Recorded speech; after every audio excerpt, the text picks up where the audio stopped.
You know what time it is. It's time to get triggered and see if he's spitting facts or rage baiting. We got new Solo Leveling Season 2 Episode 11 scenes look heated from a Boydude Reviews. Let's get it. My go to Boydude Reviews. Warning, heavy spoilers for Solo Leveling Season 2 Episode 10. You have been warned. Solo Leveling Season 2 Episode 10 was absolutely fantastic. What a cliffhanger. Mate, what a cliffhanger. Even after a week, I cannot get over that cliffhanger. Go check out my full review for that episode. But I think that we're gonna get even more upset at next episode's cliffhanger. Every episode, we're gonna get more and more and more upset. Wait for Solo Leveling Season 2 Episode 11, which will air tomorrow. We actually have a new trailer teasing what Season 2 Episode 11 is going to look like. And we already checked that out. It's looking pretty good until it gets bad, right? The S-Rank hunters are popping off. They're doing their flashy moves, but it doesn't matter. Because if they can't beat the Ant King that pulls up at the very end, I think it's a raid wipe. The new PV trailer was released by the official Solo Leveling X account. Just to let you guys know, I'm an anime only. No spoilers. And I do not know the future of the Solo Leveling manga, so please avoid putting any spoilers in the comment section. The first shot, we have Charlie, and the camera seems to be... He's no longer Troy anymore? He's Charlie? Alright. Charlie is looking cooked. This looks like the angle when your head gets cut off and you're basically having like like Jinwoo cuts your head off and the camera's going 180 for some extra style points.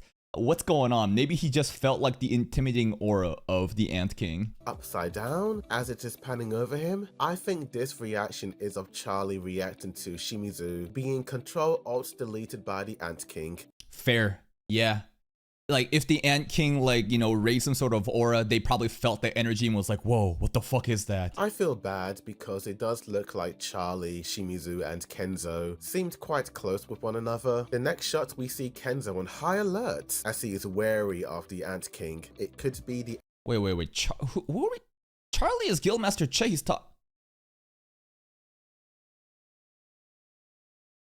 No, I'm wrong. I'm the retard. This is not Guildmaster Che. I just thought it was because glasses. No. It's this guy. This is the Charlie guy. Okay, it's the Japanese hunters. My bad.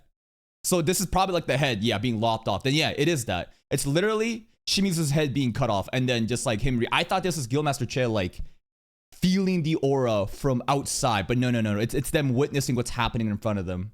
The next shot, we see Kenzo on high alert as he is wary of the Ant King. It could be the Ant King or one of the red ants. Regardless, it's over for him. I think it is the Ant King. You can see like the smearing of the black shading with the red aura. He has such a cocky face when he was, you know, beating down the ant soldiers, but that cocky face is about to get ripped off too. I feel bad for both Kenzo and Charlie. They can't even mourn their friends without having to protect more of their own and save their own lives. We have the big boy Mai Dongwook going toe-to-toe with one of the white ants. They were fighting these white ants in Season 2 Episode 10. The Hawkeye man went absolutely crazy on one of them. Reaper's Guild. Guild. The white ants female and the red ants male? Is that why the white ants look similar to the queen?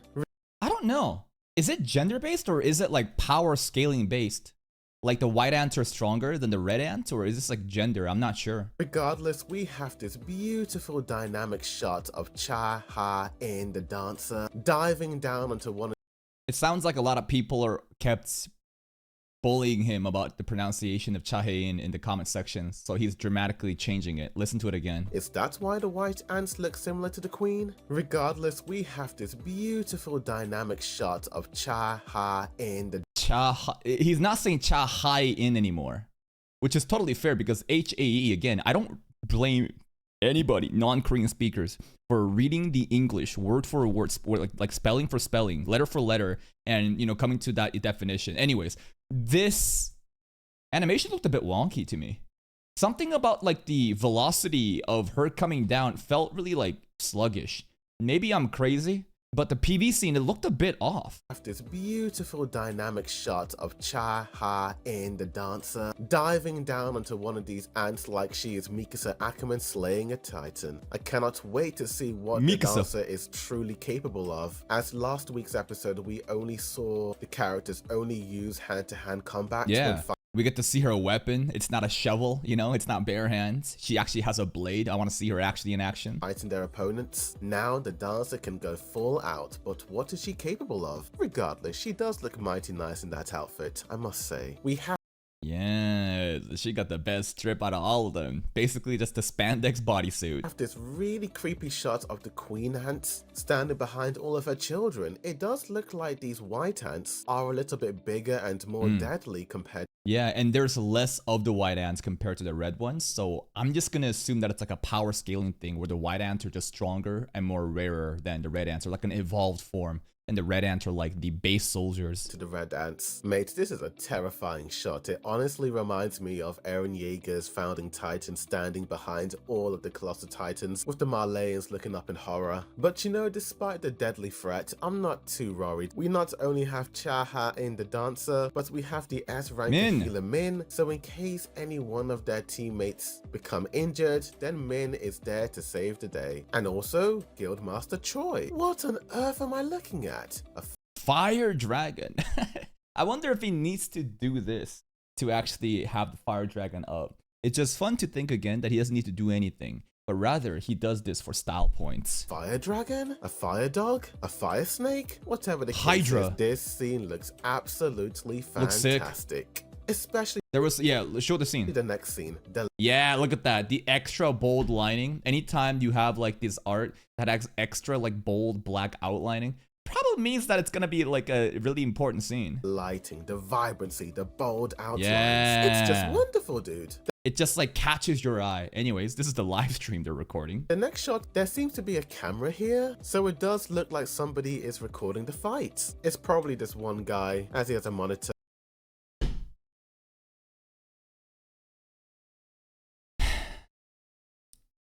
He's baiting. He's baiting. He's baiting. He's baiting. He's baiting. He's baiting. My goat would never forget that they mentioned that they'd be live streaming this with a 10-minute delay last episode, right? Now, my goat would never forget that. And he seems to be connected to quite a lot of the S-rankers. We have a monitor projecting what appears to be a bunch of dots, all gathering to one point, and I think those are all the red ants, all trying to save their queen. But yeah, so in the PV, we saw like this was like the end of the PV where you see Goto conversing with this vice captain of the Drawn Sword Guild. And they showed this map. And it just sounds like, to me, it felt like the ants are no longer being drawn by the presence of Japanese hunters on the outskirts. My assumption is because we see the Ant King pulling up at the very end, right? We see the Ant King pulling up at the very end inside the middle of where the Ant Queen is, presumably, because I think we see the Korean S Hunters there, right? And we know that the ants are drawn to the mana, right? Strong mana. Therefore, all these different ants that the Japanese hunters are trying to lure out are not going back into the base, and they're probably having some sort of conversation like that. A queen. But in this next shot, even though Guildmaster Choi is an absolute beast, it does not seem to be enough to defeat this ant queen. At least they have Cowboy Hawkeye. As this next scene, he is Cowboy Hawkeye, I like that. Im Tae-gyu, right? Reaper's Guild Master. He's got pretty cool attacks. Unleashing a wave of arrow attacks towards the ant queen. Mate, yeah. I do not want to be that ant. I think he's actually pretty stylish.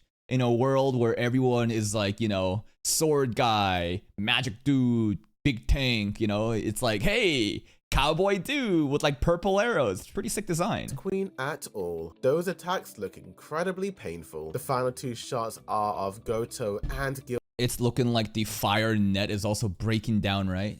If we look at over here, there's that one scene. Hold up. The final. Right over here, right? This is the fire net that Mr. Che put up as like a safeguard, but it's being broken down because all the ants are now being drawn because the Ant King most likely is inside, right? Two shots are of Goto and Guildmaster Choi looking kind of startled. It's looking pretty bad. Final shot, we see the Ant King. And that's pretty much the breakdown. Now I'm going to do some theories. This is the juicy part. It's time to theory craft, baby. Once again, I am an anime only, so my theories may or may not come true. It's just fun speculating. Yeah, but like, bro, fun speculating, people get so fucking upset at fun speculations. Dude, the personal insults, the level of like vitriol that people have in the YouTube comment section for a dude that's just talking about fucking Chinese cartoons is unreal. The level of like elitism and like hostility that I see in the comment section directed to this guy when he's just trying to have some fun. My God, you guys are so fucking bitchless. Mate, I think Charlie is going to go in this episode. Probably. I do not think he is going to fight very much, and I feel like this was foreshadowed in season 2. Here's the thing that I'm thinking. I think that the entire Japanese guild is gonna get wiped out of the fucking map.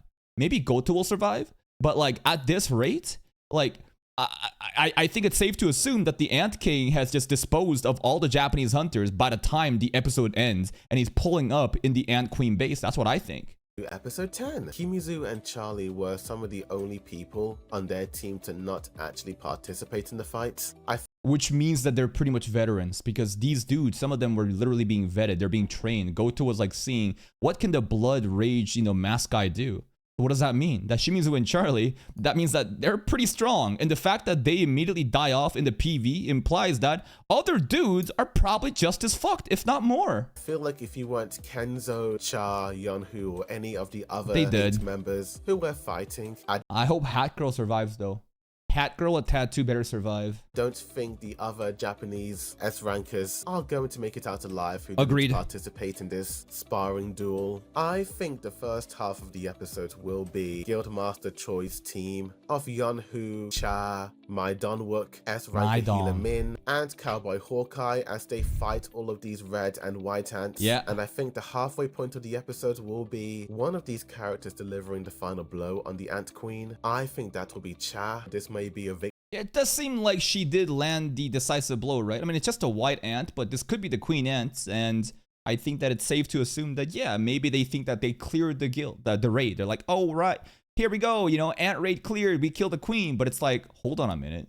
What is this menacing energy we feel? Then boom, Ant King pulls up, and then cliffhanger, and everyone starts to get, they just start crying. That will be Cha. This may be a victory, or maybe it could be a defeat. Maybe they think they won, but the Ant Queen has other ideas. The Ant King may actually defend the Ant Queen, and seeing as the Ant King's main objective is attacking all of the healers, like Shimizu, I think Lee Jun-hee is also going out as well.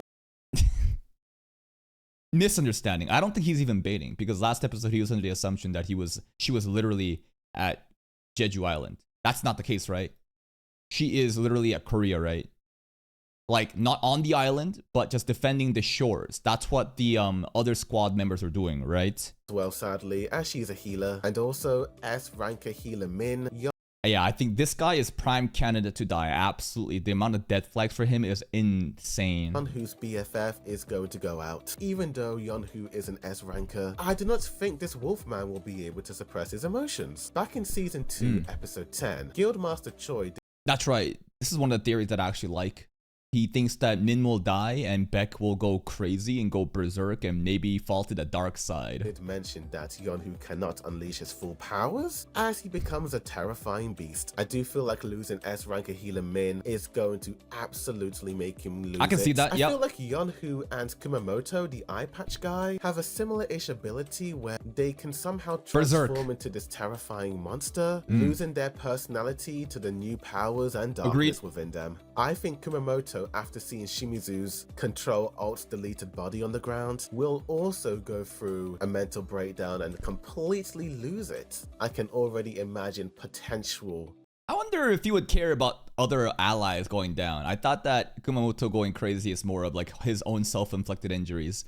But I also think that they won't even get like much moments to shine. I just feel like all the Japanese hunters are gonna die off one by one so easily, to subvert the expectations, to glaze them up, and then immediately have them be defeated to hype up the Ant King is, I think, what their purpose is. Like, these Japanese hunters literally exist as fodder, sacrifice, to hype up the Ant King, which is really sad. Amazing. Sad and hype. Sucks for them. hype for us. Sakuga-like animation of these two characters going absolutely wild and their comrades trying to stop and make them see the light. As Ranka Helamin did say to his friend in that one flashback, how they are the only two who have the power to stop Yeonwoo if he goes into that monster mode, but with those two being out of the picture, who will be the ones to stop them? Maybe they should not be stopped. Just let them go attack, have monster mode Yeonwoo and monster mode Kumamoto just go absolutely crazy on the Ant King. That could potentially be the second half of the episode, and maybe There is 0% chance that Kumamoto will be fighting on the front lines with Mr. Beck. There's no way. I just don't think that Kumamoto is that kind of character.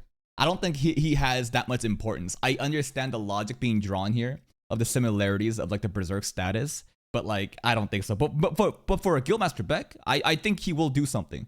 But I think that no one should be able to come even close to the Ant King. It just feels to me that the Ant King is being set up to be this ultimate threat that could not even be scratched unless Jinwoo is here. maybe Goto is the one to restrain the two of them. We don't know his true powers yet, but the way he attacked Jinwoo when the sparring match began in season 2 episode 10 just makes me feel like Goto is the key. Either he and the other S-rankers restrain Yeonwoo and Kumamoto, or the two of them are completely knocked down by the Ant King. Maybe the last 5 minutes of the episodes will be Goto versus the Ant King. Yeah, and maybe that fight will carry on into season. There is also a good chance that the last 5 minutes of the episode is just us thinking, hey, things are so easy. Wow, we killed the Ant Queen. Things are great. And then you saw in the PB, right? The Ant King stepping in. What you see is toes from the shadows. And as soon as you see the Ant King's feet, we also see Jinwoo's feet. And then we hear TK going crazy on the guitar. That could be the cliffhanger. I could definitely see that. Season 2 episode 12. And where do we go from there? Somehow I imagine Jinwoo joining the fight. Potentially the season finale could be Sung Jinwoo and Goto versus the Ant King. That would be cool, but I want a 1v1. I don't want Goto getting the credits, especially considering all the different, evil plots from Japan that's been, it's obviously not being portrayed in the anime because who the hell wants to make their own nation look bad, right? But I think that Jinwoo should show up and kind of like be him by himself. And the season finale, episode 13, I heard will be like an aftermath episode. Maybe like the first half of the episode will be like the final fight, but I think that episode 12 will probably be the one where Jinwoo pulls up and does the crazy shit. Maybe episode 12 could be like the one where Jinwoo pulls up at the very end. Like the very end is Jinwoo pulling up, playing Fetty Wap on his JBL, speakers, and then cliffhanger happens. And in episode 13, the first half is like the conclusion of that Jinwoo arriving and clutching, and then the second half is just like aftermath and setting up for season 3. Just trying to think of like how the structure is gonna be. I imagine the fight to be somewhat similar to Naruto and Sasuke versus Momonosuke. Japan and Korea's most goated warriors against this ant demon. Yeah. Ooh, I cannot wait if that would happen, but it would be cool. Have like, not really like an antagonist, but like a guy that we kind of beefed with to come together and to fight together. But I think it'd be even more cool if Jinwoo just kind of sold it and Goto, was just scared shitless because he was in the webtoon, right? I think the portrayal of Jinwoo versus Goto is not even close in the source material, so we'll see where it goes. Again, these are just my theories. Are they true? Could this actually happen? As an anime only, I have no idea. But overall, this trailer looked absolutely stunning. It had great art and animation. And mate, I am very hyped up for Solo Leveling Season 2 Episode 11. But tell me in the comments down below, what did you guys think of this PV trailer? Did you like it or did you hate it? Tell me, like this video, subscribe. The PV is hiding too much. I wanted more carnage, but they can't just be showing off characters dying, right? I think it did really well to kind of, hype up the S-rank hunters doing their things. One thing about Cha Hae-in over here falling down was pretty wonky, but my final thought is I think that the cliffhanger that's about to happen next episode is gonna be even worse. Please go check out a Boydude Reviews channel. Here's the link to the video. Give the video a like, and I'll see you next time.